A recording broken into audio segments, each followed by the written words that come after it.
to the city council. Welcome everyone to the Centerville City Council meeting being held on April 19th. We had a long discussion about the water conditions, which was very critical in a work session beforehand, so I apologize for starting a bit late, but that was the reason why. Let's make sure that we can conduct business tonight by doing a roll call of our council, starting at the far left with Councilmember Meekum. Meekum present. Yent's present. Summerhays present. Hurst present. McEwen present. We have all 5 council people present with us, so thank you, council, for being here tonight. Let's begin with the legislative prayer or thought by Councilman Ince. I'd like to express a brief thought. We're living in a very difficult time, and we are seeing people who are fighting for and paying for freedom that all of the vast majority of our society enjoy without particularly making much of a payment or effort. And I have been very overwhelmed by the blessings in my life, in our lives, as compared to the situation under which so many people live. And it is my hope that we all recognize what we have and enjoy and make some contribution in lieu of a payment towards sustaining the system that we enjoy. And with that, I'd like to do a prayer as well. Our Father which art in heaven, we bow our heads before thee this evening as we begin the Centerville City Council meeting. We give thanks for the blessings in our lives and in our community, for the country in which we live. We give thanks for our military and for first responders who protect the world that we live in, and pray that they will be protected. We pray, Father, for people throughout the world whose lives are so affected by the conditions going on, that they might be blessed and protected, and thy Spirit be with them. We pray that as a council we may be able to make good decisions this evening, that we will be thoughtful and considerate, and thy Spirit will be with us. And say this in the name of Jesus Christ. Amen. Amen. Thank you, Councilman Ince. Really appreciate those comments, and a lot of those comments he made obviously are some of the freedoms that we have in this country because of those that sacrifice in the past and continue. And with that, let's rise and repeat the Pledge of Allegiance. I pledge allegiance to the flag of the United States of America and to the republic for which it stands, one nation under God, indivisible, with liberty and justice for all.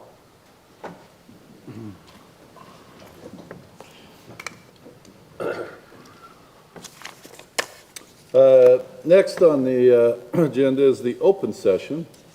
This is an opportunity that any member of the community or any member that's present here in person or online can come up to the podium and address some thoughts to us.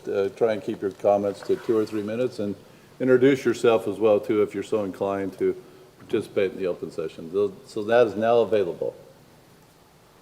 Come on up and just introduce yourself and where you're from. And Hi guys, Al Phelps. I live up the road here in Centerville. Great, Al. Yeah, 2 things to really talk about, or that I would love to hear about.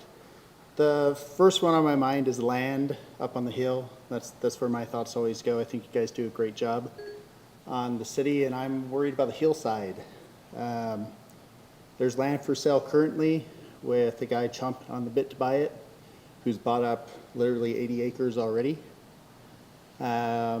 I know there's lots of stories about what's going on with that land. I've heard several myself. And I am concerned about the open parcel that's is about 30 acres. And I would love to know why we're not trying to buy that. why we're not doing a bond to buy it. It's $50,000-$60,000. It could be maybe a cemetery in the future. It's a great place for biking, hiking, access to Bernard Creek.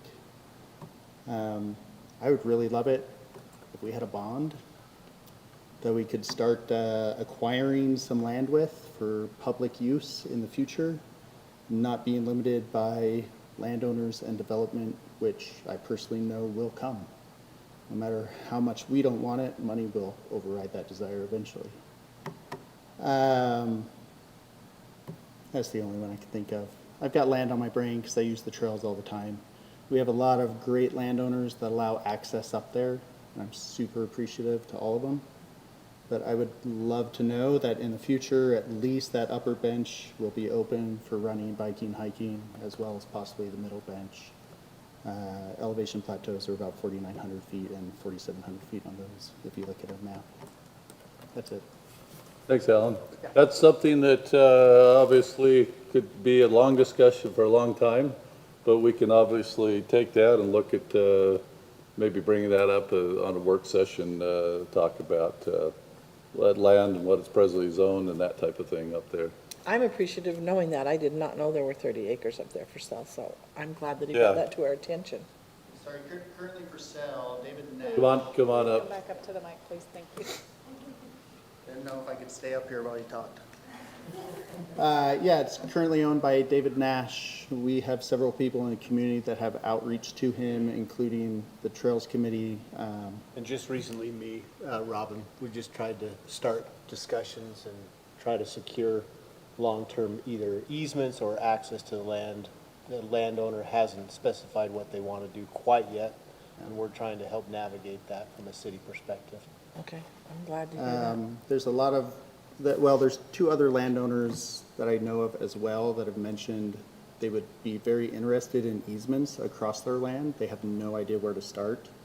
I really don't either. There's a couple agencies that work with it, but we've been trying to get people in touch with those agencies, and it seems to be a much more tricky road than I think it should be. So the council knows, and I reached out to Lisa and Kevin Campbell for, we're trying to secure easements, so there may be a obvious conflict of interest when you're working with a landowner and you're trying to secure, or we are trying to secure access to the hillside for our trails, making a recommendation to somebody who might be on the other side of a negotiating table, but in a good faith effort with no strings attached, suggesting, hey, here's some engineers you can talk to about at least creating meets and bounds descriptions to start the discussion, as well as maybe some law firms. I didn't dare even suggest who might be a good land use attorney for somebody on the other side, but at least there are residents and community owners. They're not actually within city limits. I think they're county at that point, and that's becomes part of the trick as well. But we're grateful for our Trails Committee. And Thanks. Wood, finish your comment. I guess my concern is that, like I said, I've seen this happen in California where I grow up. People are like, the land won't ever get developed. It's private, but it's too steep. Nothing's too steep when you're talking about money. Land stability, pylons take care of that. Rocks take care of that. Water towers take care of that. Even in this time when we're struggling for water, water has never stopped development that I'm aware of, and it's still not here in Utah. So I look at it and I think we have this amazing resource that literally no other city has. Well, we touch with Farmington and Bountiful and share that resource, but we have a huge section of land that's open to an enormous group of recreators from every realm, from motorized to foot. I mean, I today did a 14-mile run and I touched pavement for a mile of it, and that's in our backyard. I think that's something that would bring value to the city. And that's why I would love us to be able to talk about a potential bond or figure out how to get easements from landowners and how to offer that to them. Thank you. And we can't get into it too much because it's not noticed for the public, that's all. But it sounds between you and the councilman that there's something that we can put on a further agenda item. So How do we go about making it more than talk right now, is there a way that I can, I guess, help encourage people to look at this? Is there a way that we can get it on an official agenda to talk about a possible bond? That's what I'm talking about. We could, we can decide to put it on agenda for a work session in the future or a council meeting. Yeah. Thank you, Mayor. So thanks for bringing it to our attention. Okay, other further comments? Come on up. So he basically hit on what I would like to do. I am Mitzi White, also known as Mitzi Gray, but legally Mitzi White. I'm a part of the Trails Committee. I wrote up something because I thought that I wanted to just try to fit as much in a small amount of time, but it basically hits on that. You know, I was gonna being vague with what I wrote up, but I do have quite a bit of information when it comes to the landowner. It actually is the landowner's niece that's dealing with this. And she contacted me and my husband directly, actually, around Christmas time. And we had a long conversation, and that's when the thing came up. She said, well, could I donate it? She'd love to. There's a lot more involved than that. She's not made of money, just like a lot of us, and that's just another story. I could share the information with you guys when the time comes. I know there's not a lot of time right now. I just want to let you know who I am, but I do have quite a bit of information to share. I've done quite a bit of information when it comes to things such as charity sales, donations, full easements, conservation easements, trail easements. So there's a lot. You know, I've learned a lot about even the ins and outs of like how we need to protect our aquifer up there, aquifer recharge zone. So I have a wealth of knowledge. But I'll just read this quickly so you know where I'm coming from to start the conversation. I do something we can put on the agenda very soon. Since I moved here in October 2019, I've been enamored by the amazing open spaces of the foothills above Centerville City. There are very few places in the Salt Lake Valley and nearby areas that still have these spaces left undeveloped and natural. I immediately became afraid for the longevity of this amazing place. My worst nightmare came true last year when I saw an ATV tear straight up the hillside, leaving a scar now visible via Google Earth.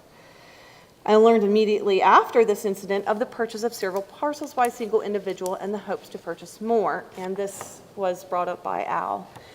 I was being rather vague, but there's one individual person who has some big plans. The details can be discussed later, along with so much more, as pertains to our hillside open spaces. However, I feel it is pertinent that I voice my concern that we must immediately become proactive in moving towards plans, policy, and actions to protect and preserve this space.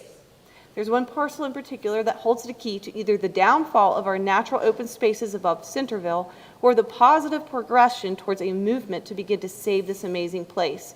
This parcel contains numerous connector trails that have been used and accessed for decades. It contains the access to Bernards Creek and the connector trails between Parish Creek Sunset Trail and the Bernards Creek Trail, as well as the access trail to the National Forest land. This parcel, if lost, will become joined with several other parcels purchased this past year and become one big area soon to be closed off for everyone to use. The hopes for the future are to obtain trail easements in many of these areas, land donations, raise funds for purchases, etc. This will take time, but this parcel of lost will cause a wall, a barricade between the open spaces that people have been enjoying for countless decades. The land will be enjoyed by one family rather than hundreds or thousands. I hope we can have a conversation in the very near future about what can be done to save this parcel and to look towards general plan additions and amendments to further protect the parcels of our hillside open spaces for our citizens, for our health, for the city, for water resource protection, and so much more. So, Thank you. it's basically hitting on what Al talked about. Perhaps is something we can add to the agenda soon, maybe have a work session to possibly discuss what I know, what Spencer has worked on. Thank you, Mitzi, and thank you for your service on the Trails Committee.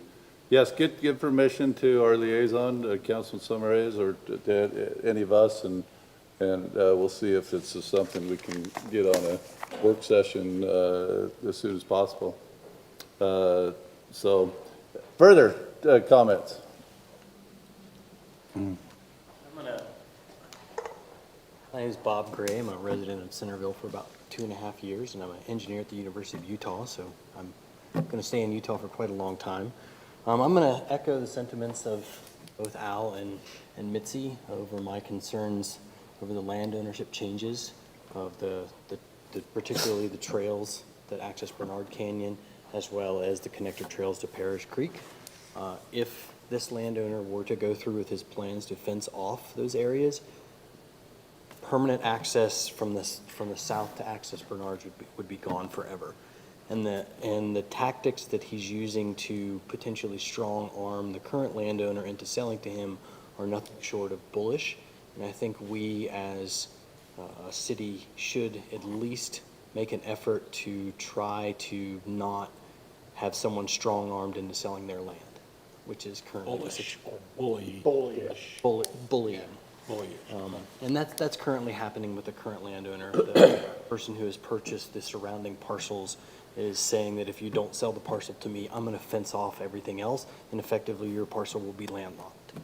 So I would be really discouraged if something like that were to happen and we were to permanently lose And that's the access. 30 acres you talked about. It is. So, and I'm also concerned about the Rockwood Trail. Apparently that trail kiosk was donated to Centerville City, but the actual trail itself, the city does not own. And we need to make sure that there is an established easement. If there's not an established easement, Rockwood Trail could be fenced off as well, because he owns all of Rockwood Trail now. And if there's not an established recreational easement, there's nothing stopping him from putting a fence up. So Centerville will have a kiosk to a trail that doesn't exist. So we need to make sure, I don't know if there's a current trail easement, but we should probably find out whether there is, and if there isn't, what we need to do to establish that, because that trail was established by the Rockwood family, given to Centerville City to be there forever, and now the Rockwood Trail is no longer owned by the Rockwoods, and it's been purchased by someone who has further plans for it. So those are my thoughts, and hopefully we can make an effort to keep development from happening on the hillside. Thank you. Thank you for the information, all of this. Appreciate that. Further comments on the open session? Anything that might be on somebody's mind? Is there anybody that's come online, Jennifer?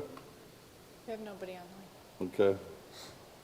Then we will move on from the open session, and let's go to the business items. The first is a public hearing matter. This is on the fiscal year 2022 budget amendments.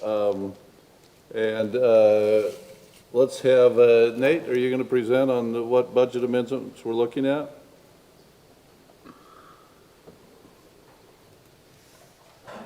Thank you, Mayor. All right, so before you tonight, we have a budget amendment. And just as a reminder, I know this is our first budget amendment with our two new council members. It's both for you and our citizens.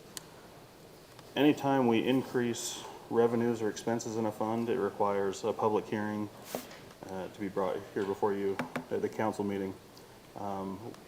If it does not, if we want to move money between accounts, but it does not have a net increase in revenues or expenses, we can do that internally. So I'm going to show you both of those tonight.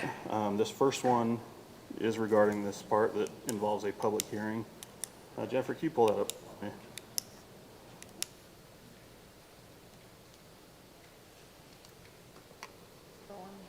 Most of these items are items that have already been brought before council and previously approved. So we're not seeing anything new here. All right, so the first one is the general fund revenues. We'd like to increase our sales tax budget by $416,425. And then the other revenue account that will increase is our police contributions or donations account. We want to increase that $19,111. Now, all these expenses that I'm going to show you in the general fund, they're going to be offset by the sales tax, except for the police donation. Okay, so moving on to expenses in the administration department, we'd like to increase the network equipment and licensing account by $12,565 for the TechServe contract. And that's our IT security consultant. We'd like to increase our website account to pay for the Civic Rec and Civic Clerk websites. That's by $13,875. And then increase our computer maintenance for the Introdyne contract, our email archiving service for $3,240. Moving on, we have our elections. So what happened in our elections was previously we haven't had a primary election. We just haven't had enough candidates running for office to require a primary election. This year it was an exception, and we had quite a number, so it was required that we had held a primary election. So we went over on our budget. So we're asking to increase that $15,677. Wasn't that technically last year? It's part of the fiscal year, so it was held in August of '21. Oh, that's right, it's August. July, It's August, not July, I'm to sorry. June 30th, yeah. Yep. Okay, sorry. No, you're fine. Then moving on to our police department. Fuel has been a big problem. When this budget was made, gas was around $1.50, and now it's Where did more we than that. get it for $1.50? So we're we had quite a bit of increase in fuel costs. We think this $25,000 should get them through the remainder of the year. Moving on to that next section, this is all to do with the mid-year police wage adjustments. You'll see the breakdown there for the police department as well as the DARE officer that's broken out into a separate division. Okay, moving on after that, we had a increase a couple months ago for our animal control services. This is the amount that we paid Davis County. So we're asking to increase that $2,921. And then these last two accounts are being offset by our police contributions. So we've already received these donations. This is just the legal action to give them the authority to spend the money. So we'll increase their donations fund, $18,729. And we had a specific donation to pay for one of our tire bills for $382.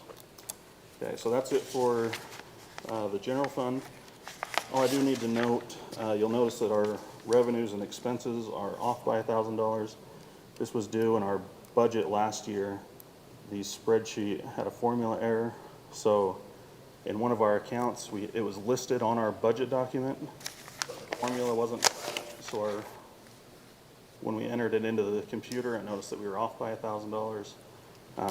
So that's why our revenue increased by $1,000, just to formally balance the budget.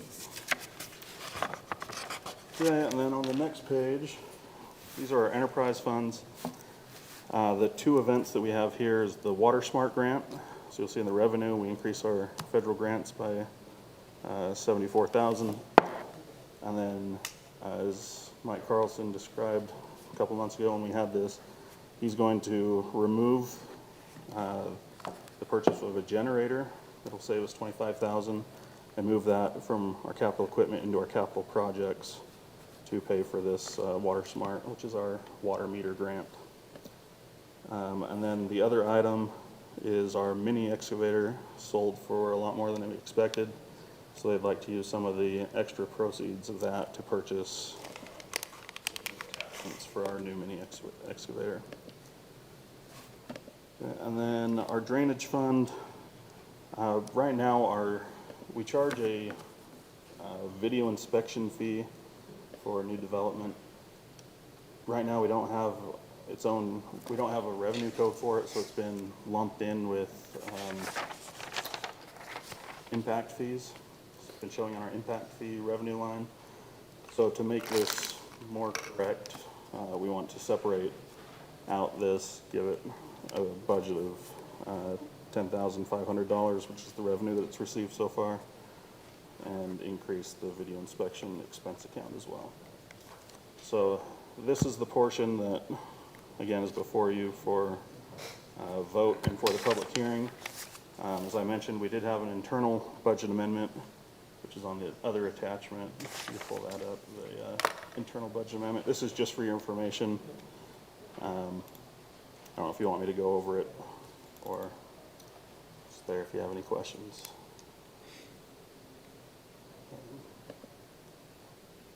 So again, this was a net zero expense, so we're just moving in our expense accounts, taking it from one area and moving it into another. Any questions about that? Or anything else? Have we already done a budget amendment for the Chase Lane water line failure and street repair? No, we have not. I'm So you've hoping got- it won't require one. I'll show you, when we get into our financial report. Is that because it'll be covered under capital projects? We paid for that out of our transportation fund. Now, it was damage caused by the water fund, so we would like water to pay for it, but due to the financial situation they were in at the time, they only had about $200,000 cash, of non-restricted cash. And so we felt it would be better to let the transportation fund absorb it. But as we get closer to the end of the year, we're gonna look at possibly moving that back over to water. We'll see how they're sitting towards the end of the year. So right now, it doesn't require a budget amendment. We were able to absorb it into our existing costs. But that's something that we'll be keeping an eye on. Which speaks to the condition of our water fee structure and the necessity of it, yeah.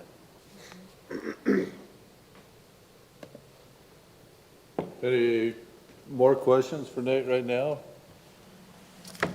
This is thanks Nate to stay close by. This is a public hearing matter, so we will move to the public hearing portion. This is the public hearing on fiscal year 2022 budget amendments, as just presented by Nate Plaisir. So the public hearing is now open to the public.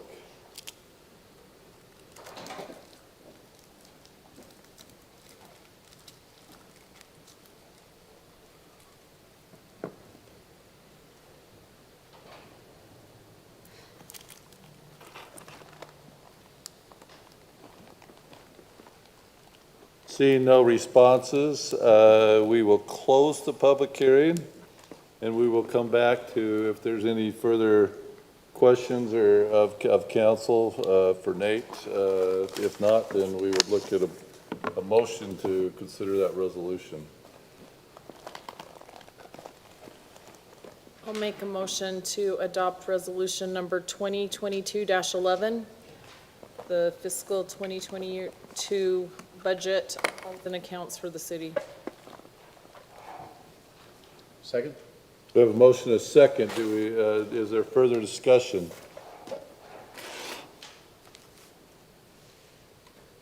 If not, Councilman McKeown, you want to kick us off? Aye. Aye. Aye. Aye. Aye.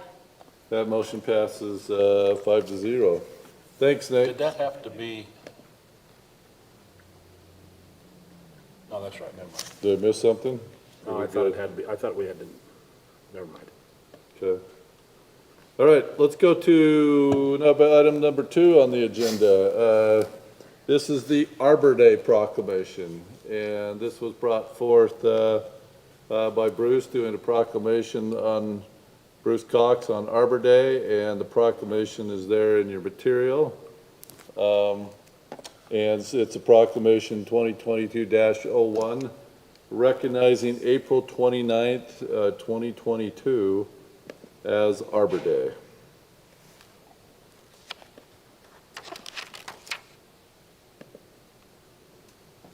I don't know if you have read the proclamation, it's not long, but it just says, whereas Arbor Day is nationally celebrated observance, encourages tree planting, and whereas trees are important to Utah's economy, culture, history, and future, and whereas planting a tree helps create a healthy and beautiful landscape, and whereas parks, schools, communities, open spaces, neighborhood all needs trees, and whereas city officials and citizens of Centerville take pride in every opportunity to help bolster the community's image. Now therefore be it resolved by the Mayor of Centerville City, Davis County, April 22nd is hereby declares Arbor Day in Centerville City. I will note that it's the 150th anniversary of Arbor Day this year. Thank you. That's very appropriate. Well, that's very appropriate, yes. And Mayor, I don't see Bruce here to talk about it all, but I guess I'll just also note that the tree board is working on some activities for Arbor Day as well. We have Gary over here from the tree board. Gary, you want to tell us? You could chime in. I was looking for Bruce, so that's why I I don't know started, where, and I couldn't see him, so I saw him when I wanted to walked in. recognize us some more. So Gary is with our tree, Yeah, I'm Gary Woodward. I'm the chair of the tree board. And yeah, we've been working on several things, different activities by the tree board. One of the things that we're doing this year that we haven't done in the past is an art competition with some of the elementary school kids. So we're getting the younger kids involved, and it seems to be that they're excited about that. We'll have a little, that we'll judge those, and then the winner will recognize as with one of the trees that we planted in Centerville this year. And also we've done, last year we did the same thing. We did a tree tour where we mapped that out. So this year it's just here in Smith Park. And so all the trees that are over there are on the tree tour. So there's a little information about the trees that we picked and on a GPS, and they're all mapped out so you can walk around the park and look at the trees and learn a little bit about them. So yeah, we appreciate the fact that Centerville City is a tree city, and trees are important, especially in this arid desert landscape that we live in, and we just want to continue to be able to promote trees, and think that it's a great way to do that is by this Arbor Day Proclamation. So. and I thought that one of your members reached out, sent me an email. I thought it was a great idea how you were getting the elementary schools involved. Right. We Yeah, just felt that's like fun. if we could have those younger kids involved in it, that would we get them on board, and that's really helpful in the future. We want trees to continue to be an important part of our community. Thank you for your service. Thank you. Thank you. Thank you, Gary. Okay, then we're looking for a motion to approve the proclamation recognizing April 29th as Arbor Day. Make a motion to approve the proclamation making April 29th Arbor Day, 2022. Have a motion and a second? All right, all in favor, aye? Aye. Great, opposed? Thank you, and thank you for bringing that to my attention, and we look forward to the festivities. Bruce, you just missed Arbor Day, but I hope we covered it well. Gary did well in your absence. Yes, we're glad we could get Gary involved. So, all right, let's move to items number 3 and number 4. I'm going to turn that over to Lisa to address that. Thank you, Mayor and Council. As you have in your packet, some proposed amendments to the Title 8 for your cemetery regulations. In the past year or two, we've been dealing with some interesting scenarios regarding our burial certificates, such as how to assign them, what do you do if you lost them. I've had one issue where someone actually inherited them, specifically in a will, but we didn't really have anything in our code addressing these scenarios, so I was attempting to draft these. I did look at a number of other cities' ordinances. This wasn't created in a vacuum. However, I will say I distributed a copy of this internally, and I have received some comments of concerns about the direction and really changing the way we're doing things. And I certainly I don't want to disrupt things. I want to make the process better and more efficient. So I did agree to request that this matter be tabled so that I can go back and meet with people and have a better understanding maybe of how we do it. I'm not sure that current staff knows, but we will review that and come back to you.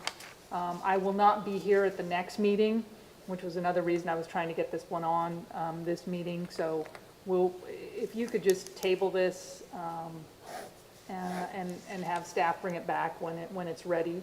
But I also wanted to thank those of you that did read through the edits.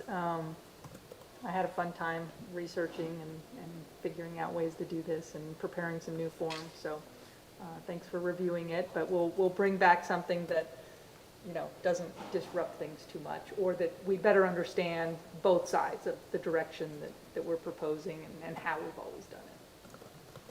I would make a motion that we table the burial certificates action until the second meeting in May, Or just till staff is ready to bring it until back. staff is ready to bring it back. Because it doesn't require a public hearing.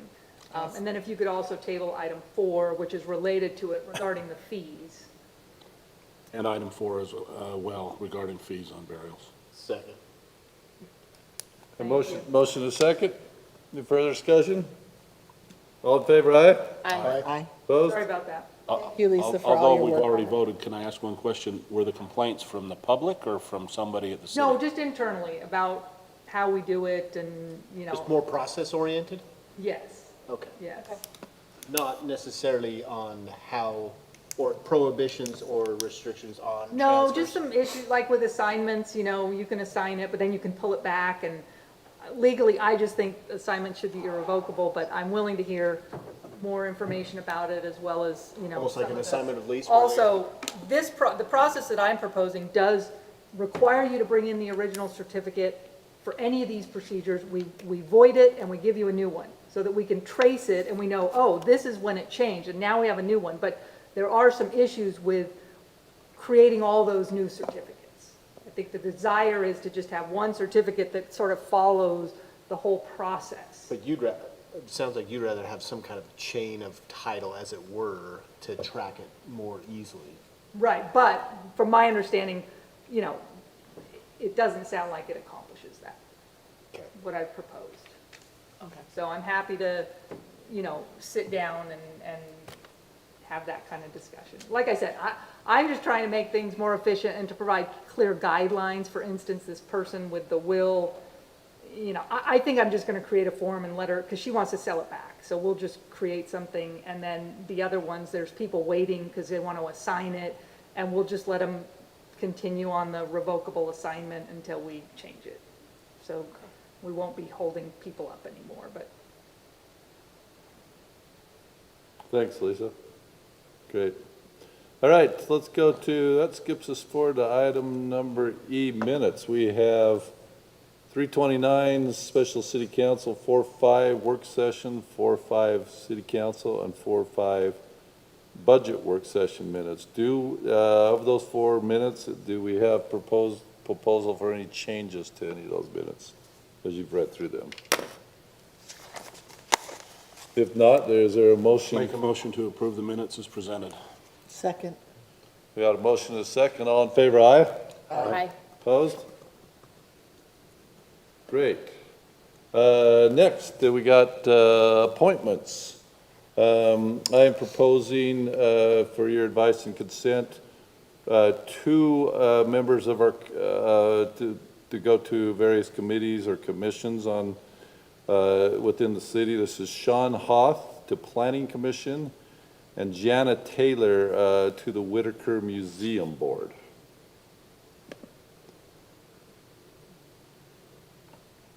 Do we have a motion for those candidates? I'll make a motion that we appoint Sean Hoth to the Planning Commission and Jana Taylor to the Whitaker Museum Board. Second. Have a motion second. All in favor, aye? Aye. Opposed? Great. Does that round out our planning commission now? That does round out the Planning Commission. Good.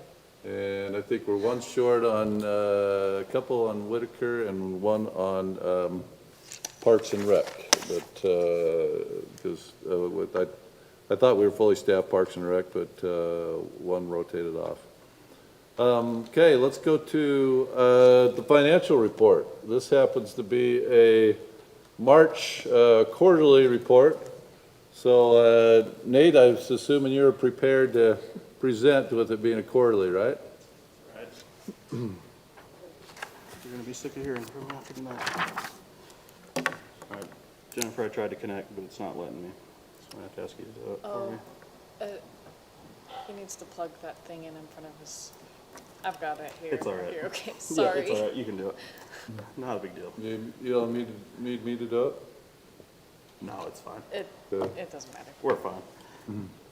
Okay, so this is a quarterly, this is through the end of March, which puts us at about 75% through the year. We're plugging right along. All right, so if you want to go to the next page, this page is just a cash position by fund. So it shows all of our current cash balances. You'll notice a couple highlights that our tax increment came into the RDA. We got approximately 1.6 million. You'll also see that our Utopia dipped into the negative, and that's because we haven't got the rebate yet. Last year we got it in March, so I would expect we would get it here very shortly. If you don't see it soon, who do you follow up with? Do you have a contact there? Yeah, we can contact Utopia. What's the, I'm sure I've seen this before, but I don't remember. What's the amount of the rebate approximately? Do you know? 150? Okay. Okay. Thank you. All right, if you want to go to the next page. So this shows our, again, just our current cash position by fund. You can see the amount of restricted cash that we have broken out. You'll see that the water fund is up significantly from where it was a few months ago, but a large majority of that is developer fees, so it's restricted for their specific projects. And we do, the water fund is a very summer heavy, you know, that's when they do all their projects during the summer months, spring, summer months.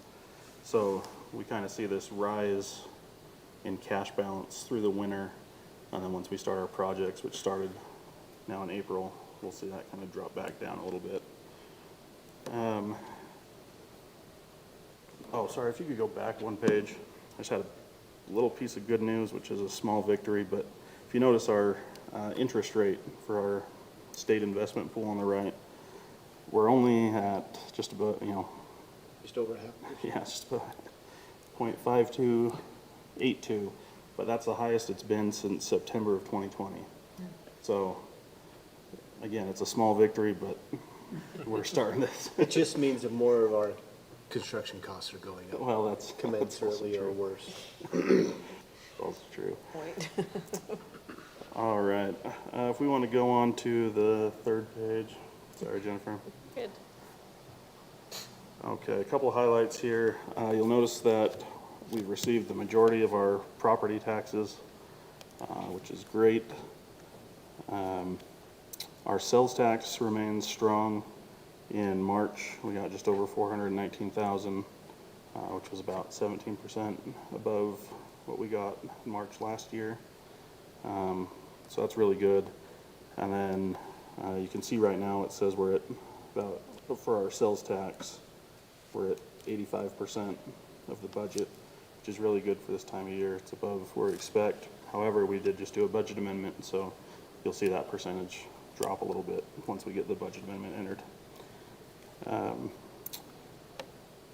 Okay, then going down to the bottom of our revenues, you'll see that our total revenues were at 86% of the year for our budget, which is excellent. And then at the bottom of the general fund, you can see our year-to-date net income is about 2.1 million in the positive, so that's good. Again, that'll probably dip a little bit once we start some road projects. Okay. In the RDA fund, as I mentioned before, we did receive our tax increment of about 1.6 million. And those distributions went out today. Going on to the next page, our recreation fund, right now it's showing a net loss of approximately $12,000.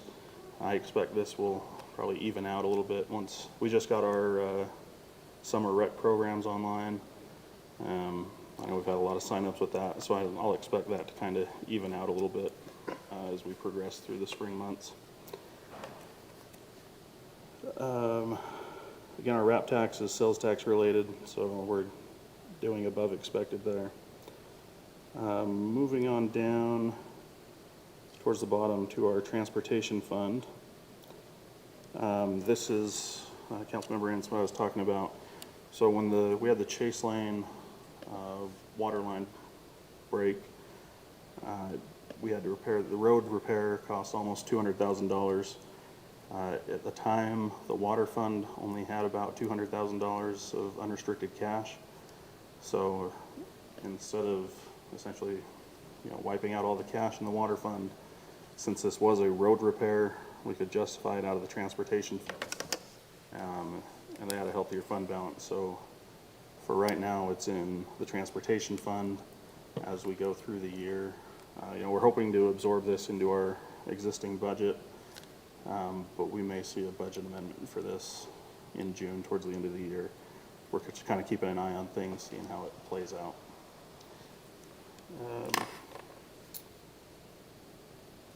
And then on to the next page, I mentioned our Utopia. We're just waiting on our rebate. That fund will correct itself once we get the rebate. And then our water fund, as I mentioned before, we have a large amount of developer projects right now. That comes with these large development projects that we have. And then we're gearing up for some projects that will start. The London Road and Cottonwood are under construction right now. So we'll see some expenses increase in there. And then our sanitation fund and our drainage fund are looking good. Our net income is positive, so that's good. Anyway, that's all I had prepared for you. Is there any questions I can answer? Is the $1,466,000 in the water fund primarily the new development up on the north end? That was a large one. So there's the Summerhill Lane development, there's the Hive, The lane. I think Young Power Sports was a decent size. Yeah. But most of those were in before the last quarter, so the $1,400,000. So the $1,400,000 is year to date. Oh, okay, I thought that was. So that's from July 1 through today, or through June 30th, sorry.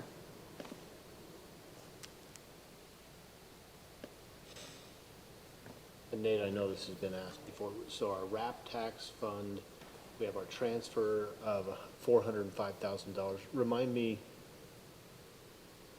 is that most of that Island View? What is that again? Yeah, I have it. Is it irrespective of Island View? Yeah, no, that, so our RAP tax goes into this fund and then it gets distributed out. So 85% goes to the Parks Fund, which covers. Correct. I'm just trying to find out exactly what the 405 specific projects it went to. So 85% went to Parks, so there's about 100,000 for the community park expansion, the lease payment to the rec district. Right. And then the Island View Park lease, which was in the upper $200,000 range. I have it written down in my binder, sorry. Okay. That's good. Yeah, so that's a large majority, and then, of course, about 25-ish thousand, I think, goes to the Whitaker, and about the same goes to the theater. Yep, thanks. To the what? The theater, the Center Point Theater. I just didn't hear the word. Anything else? All right. Thank very you, much. Nate, appreciate it. Thanks for all the work you always do on the financials, you and everyone involved. Let's go then to council report. Councilman McEwen, you there? Do you have a report tonight? Just what we've already talked about related to the Whitaker Museum and the gardens. We've discussed that, and the only other item is with the mosquito abatement district. The season is upon us. We've got quite a bit that's going to be going on. They are still looking for a UAV pilot, so if you know anyone who wants to fly a UAV and has the proper certification, they would be certainly interested in hearing from that individual. Our main concern for this year is all down to energy costs. We do a lot of flying with the airplane to do the treatment of acres. We usually pay by the acre treated. However, with the aviation fuel far exceeding what you're seeing at the gas pump, we're going to be looking at to what we need to do in order to cover that overage in fuel, which will be a new surcharge that we'll be looking at. I don't think that that's going to be covered inside the existing budget that the district has. It runs extremely lean, so we'll be watching that, and I'll report back if the city in any way needs to participate in that. And that is the report. Thank you. Very good. Okay, let's go to Mayor's report. All right, I have, Councilman McEwen talked about it, and Whitaker Garden, we've probably been approached about that, so we talked about that. The tree board is going to bring up that they'd contacted me about some of the things they're doing. We talked about that.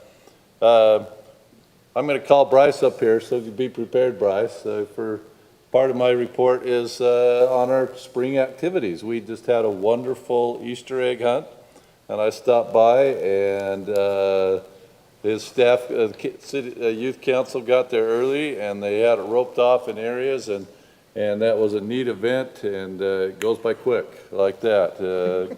Came and went. It was fast, and then we got baseball starting. You wanted to say anything about Easter egg hunt or baseball, Bryce? Season over yet? Just started? We had opening day on Monday. We were about 375 kids playing. Comes out to be about 35 teams, I think, somewhere in that age group. We're combined with South Davis, so we have a little more teams than usual. Yeah, things are going really well. I'm getting used to the no lights on baseball fields. That's something I didn't plan for. So last night we had to end some games early because it was a little dark outside. Why no Why lights? are there no lights? We only have one field There's with one lights. field with lights. Excuse me, yes. Okay, Correct. okay. Just So, the southwest. I'd like to field. sliver out a little rap tax for me, you know, for a rainy day fund for some lights on some fields. That'd be Can always bring some fantastic. cars in and turn their lights on. Lisa, you okay with that? In their eyes. In their eyes. But that park is very, very, very busy. Even on Saturday when the mayor and I was there was a rugby thing going on, the Easter egg hunt was going on, Rocky Mountain Baseball was there. This was a nonstop park. Even tonight in the outfield, we have going on soccer games, rugby games, our own baseball games. That's a very, very well-used park, and I anticipate it will be even more well-used as the citizenry of Davis County realizes how green it is over the next, 6 months. Since it's the only green one in Yes, Davis it's going to be County. the only one green one in the county, so we'll have to keep an eye on that. But so far, so good. Everything's going great. Some spring programs we've added. We're going to do a spring adult cornhole. We're taking registrations for that. We'll do an adult kickball league in June as well. So some new programs for adults. And then, like the mayor said, all of our summer programs have kicked off. We're taking registrations. Some of our cooking classes are already full. Partnering with a couple businesses in town to offer some extenuating programs, gymnastics, cages, things like that, to enhance what we already offer. Trying to think what else. Anything else you want me to talk about, Mayor? No, that's great. Other than the youth council was marvelous. Didn't you do a couple nights and stuffing those eggs? And, Yeah, so we, and then they got there early on Saturday morning. Yeah, they did a great job. We got there by 7:45, got it all set up. Like the mayor said, it was over in seconds, and very well attended. I think it'll be even more well attended next year with some changes and some things, and people seeing the quality of the stuff that we're offering. Trying to think what else. We didn't have any 12-year-olds trample 3-year-olds because you had separate areas. Yeah, right? for sure. And I think Yeah. next year we'll have a special needs adaptive area as well. That's something that I did not offer this year. They had offered in the past, and we had a lot of kids that would like that, that would accommodate them. So I think that's something we'll be doing. And then we'll be adding I've talked to a couple parents with those kids. We'll be adding some adaptive summer classes to the schedule specifically for kids with mental and physical limitations specifically. About how many kids would that be total for our adaptive program? Well, I mean, Adaptive South count. Davis has adaptive programs too, but I think, a dozen are in a class. I mean, I'd probably do half that, 6 kids in a class, just so there's a little more hands-on. Yeah. Every class is going to be very different based upon mental and physical demands. So I think keeping class sizes small will be good. I think we'll have a great turnout for summer staff. I have a lot of kids right now that are working concessions that will continue to work into the summer, and I think that'll be great. Trying to think what else. I did mention to the mayor just intermission. I'm working on some water conservation stuff as part of my other role. Water Wednesdays is what I'm going to call it. I think the emphasis maybe being recognizing positive experiences that happen in the community in regards to water conservation, highlighting citizens, maybe what they're doing. Maybe it's some sort of yard sign or a sticker in their window or whatever, encouraging positive instances for conservation, because I think we're going to get a lot of negative stuff, and so if we could bombard it with positive stuff, I think we'll A jump on reward the for the bandwagon. deadest lawn. Well, I guess we could do that. If you want, we could give them a cactus for their prize for conserving water. Yeah, anyway, that's something. I'll send you a report, but thanks. There's nothing worse than that Easter egg hunt, to be standing there and watch, when you said it goes by so fast, some mother come running up with her kids 1 minute late, Yeah, and so they're we- running down, and the kids go, and by the time they get there, all the eggs are gone. Listen to this. This was great. So this is not my first rodeo when it comes to this stuff. So we specifically hold out what we call cry eggs, so that when we do have parents that would come late or whatever it may be, we have some thrown to the side where we can kind of create a secondary Easter egg hunt. Especially, we had a lot of kids with special needs that came late, parents that maybe didn't know the layout that it did. And so I think stuff like that really played a huge role in accommodating anybody, and everyone got eggs. And there wasn't a basket that did not go home empty. I mean, I have, my nephew lives here in Centerville, and he's got twins, and they're probably 3. And the little boy had his basket clear full, and there was one prize that the little girl went and got, and that was it. I mean, he finally had to go over and put eggs in her bucket because she wasn't getting, it was so funny to see these twins, and one of them have this full bucket full, and the little girl had none at all, just because that's who they are. yeah, no, I was very excited about it. It was But I had great reviews, as I told you, I had people really impressed with it. good, awesome. We'll be doing an adult Easter egg hunt next year to complement the youth one, so that'll be fun to add to that. So I expect all of you to be there. I was grateful for the cry eggs because the 5- and 6-year-olds trampled me, and I was so heartropken. Our youth mayor Matt did had some backup for Our me. youth mayor did a great job. He was the Easter bunny. The Easter bunny was a group of kids. We had after that was all over the line for that guy. It was a long.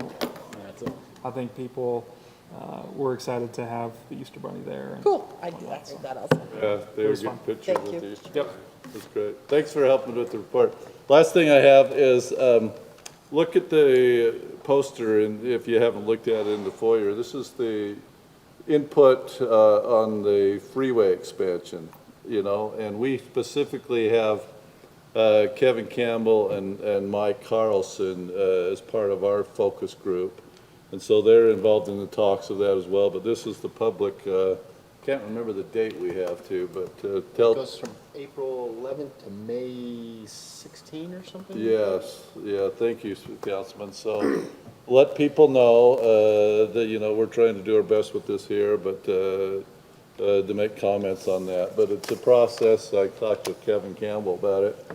Very similar to, what they did with the West Davis corridor, and of course, the building that's taking place right now. May 13th, Mayor. April Thank you. 11th through May 13th. Thank you. April 11th to May 13th. Thank you. I think that's it for me, unless there's any questions. All right, city manager report. Brand, are you reporting, or is Jacob? I don't have anything to report. I don't know if Jacob does. Nope, I don't have anything. Okay. So thank you. Let's move on then to, guess we're looking for a motion to adjourn and to go back and into the work session to finish a couple of items there. I'll make a motion to adjourn our regular scheduled city council meeting and go back into our work session. With no intent to come back. With no intent to come back. Thank you. I'll second that. A motion is second. All in favor, aye? Aye.